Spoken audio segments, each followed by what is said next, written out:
Hi hello അസ്സലാമു അലൈക്കും. ഇന്ന് ഡെസേർട്ട് ഇഷ്ടപ്പെടുന്നവർക്കൊക്കെ ഉള്ളൊരു വീഡിയോ ആണ് കേട്ടോ. സേമിയ കസ്റ്റാർഡ് ചൗവരി വിത്ത് ഫ്രൂട്ട്സ്. അപ്പോൾ ഉണ്ടാക്കാനുള്ള സാധനങ്ങളും ഉണ്ടാക്കുന്ന രീതിയൊക്കെ ഒന്ന് കാണിച്ചു തരാം കേട്ടോ. ഇൻഗ്രീഡിയൻസൊക്കെ ഞാൻ എടുക്കുമ്പോൾ അതിൻ്റെ കറക്റ്റ് അളവും പറഞ്ഞു തരാം കേട്ടോ. അപ്പോൾ ചൗവരി 1/4 കപ്പ് എടുത്തുകൊണ്ട് നല്ലോണം കഴുകണം. അതിനൊരു പശപ്പശപ്പുണ്ട്, അപ്പോൾ അത് പോകുന്നത് വരെ കഴുകിയിട്ട് 1/4 കപ്പിന് ഒരു 3/4 കപ്പ് വെള്ളം വെച്ചുകൊണ്ട് നമ്മൾ ഗ്യാസ് സ്റ്റോപ്പിൽ വെക്കുകയാണേ. ഇനി നല്ല വൃത്തിയുള്ളൊരു പാൻ എടുത്തിട്ട് അതിൽ പാൽ തിളപ്പിക്കാൻ വെക്കണം. 1 ലിറ്റർ പാലിന് 1/2 ലിറ്റർ വെള്ളം എന്ന കണക്കിലാണ് കേട്ടോ ഞാൻ വെച്ചത്. അപ്പോൾ അത് നല്ലോണം തിളക്കട്ടെ. അപ്പോൾ 1 സ്പൂണ് കസ്കസ് എടുത്ത് അതും കൂടെ വെള്ളം പാർന്ന് വെച്ചിക്കണു, അതൊന്ന് സോക്കാവട്ടെ. അപ്പോൾ പാൽ ഏകദേശം തിളച്ച് തുടങ്ങിയിട്ടുണ്ട് കേട്ടോ.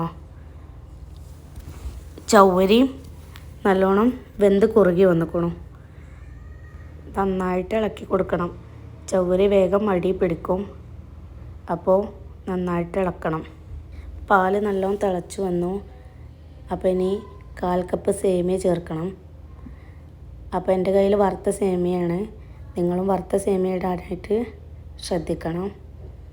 എന്നിട്ട് നന്നായിട്ട് ഇളക്കി യോജിപ്പിക്കണം. ഇനി അത് നന്നായിട്ട് വെന്ത് വരട്ടെ, അതുവരെ ഇടയ്ക്കൊന്നിങ്ങനെ ഇളക്കി കൊടുക്കുക.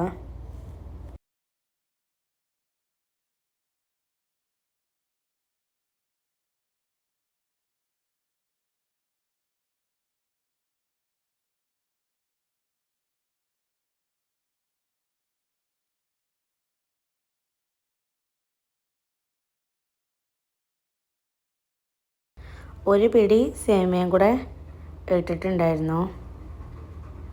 അങ്ങനെ നല്ലോണം ഇളക്കി യോജിപ്പിച്ചു. ചവരിൻ്റെ തീ ഓഫാക്കി.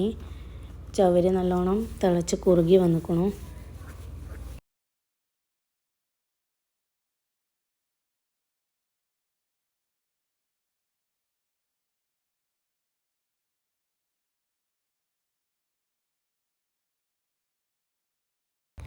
രണ്ടര സ്പൂണ് കസ്റ്റാർഡ് പൗഡർ ചുടുപാലിൽ മിക്സ് ചെയ്തെടുക്കണം. കട്ടുണ്ടാവരുത്.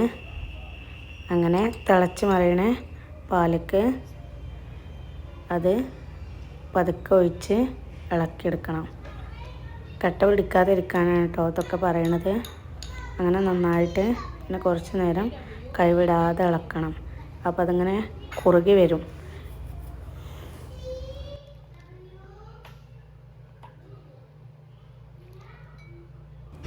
ഇതിനേക്ക് ആവശ്യമുള്ള ഫ്രൂട്ട്സ് കട്ട് ചെയ്യാണ്. ആപ്പിളും മുന്തിരി അനാറും കൂടെ ഉണ്ടായിരുന്നു കേട്ടോ. അപ്പോൾ അതിൻ്റെ ഫോട്ടോ എടുത്തിട്ടില്ല, അതിനി മിക്സ് ചെയ്യുമ്പോൾ കാണിച്ചു തരാം. അപ്പോൾ പാല് തിളച്ച് നല്ലോണം കുറുകി വന്നപ്പോൾ തീ ഓഫാക്കിയിട്ടുണ്ട് കേട്ടോ. അപ്പോൾ ഇനി നമുക്ക് ഫ്രൂട്ട്സ് മിക്സിങ് തുടങ്ങാം. കട്ട് ചെയ്ത് വെച്ച ഫ്രൂട്ട്സ്ക്ക് 2 കയ്യിൽ പഞ്ചസാര ഇട്ടുകൊണ്ട് നന്നായിട്ട് ഇളക്കുക. അതെന്തിനാണെന്ന് വെച്ചാൽ ആ ഫ്രൂട്ട്സുമ്മേ നന്നായിട്ട് ഷുഗർ പിടിക്കാനാട്ടോ. അല്ലെങ്കിൽ അങ്ങനെ നമ്മൾ കസ്റ്റാർഡൊക്കെ ഇടുമ്പോൾ ഫ്രൂട്ട്സിന് വലിയൊരു മധുരം കിട്ടൂലല്ലോ. അപ്പോൾ അതിന് വേണ്ടിയിട്ടാണ് ഷുഗറിൽ മിക്സ് ചെയ്തുകൊണ്ട് നമ്മൾ ഫ്രിഡ്ജിൽ വെക്കും കുറച്ച് നേരം. എന്നിട്ട് പിന്നെ തണുത്തിട്ട് കസ്റ്റാർഡും തണുക്കണം, ഫ്രൂട്ട്സും തണുക്കണം. എന്നിട്ട് നമ്മൾ അത് രണ്ടും കൂടെ മിക്സ് ചെയ്യും.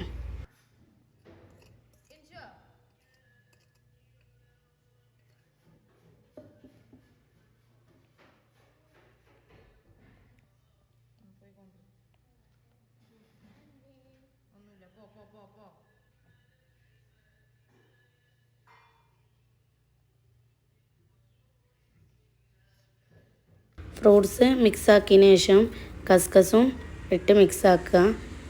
പിന്നെ ബദാം പൊടിച്ച് വെച്ചിരുന്നു, അതും കൂടെ ഇട്ട്. വേറൊരു നട്ട്സും ഒന്നും ഇതിലിടുന്നില്ല കേട്ടോ, നെയ്യോ നട്ട്സൊന്നുമില്ല. അപ്പോൾ ബദാം ലാസ്റ്റ് നമ്മൾ പൊടിച്ചിട്ട് നന്നായിട്ടൊന്ന് ഇളക്കി യോജിപ്പിക്കണം. അപ്പോൾ ഈ ഡെസേർട്ട് നല്ല ടേസ്റ്റാണ്. അപ്പോൾ നിങ്ങളെല്ലാവരും ഒന്ന് ഉണ്ടാക്കി നോക്കണം, എന്നിട്ട് അഭിപ്രായം അറിയിക്കണം. അപ്പോൾ ഈ വീഡിയോ എല്ലാവർക്കും ഇഷ്ടപ്പെട്ടു എന്ന് വിചാരിക്കണം. അപ്പോൾ എല്ലാവർക്കും ഇഷ്ടപ്പെട്ടാൽ ലൈക്ക് ചെയ്യണം, ഷെയർ ചെയ്യണം, സബ്സ്ക്രൈബ് ചെയ്യണം. ഇനി നെക്സ്റ്റ് വീഡിയോയുമായി വരുന്നത് വരെ ബൈ ബൈ.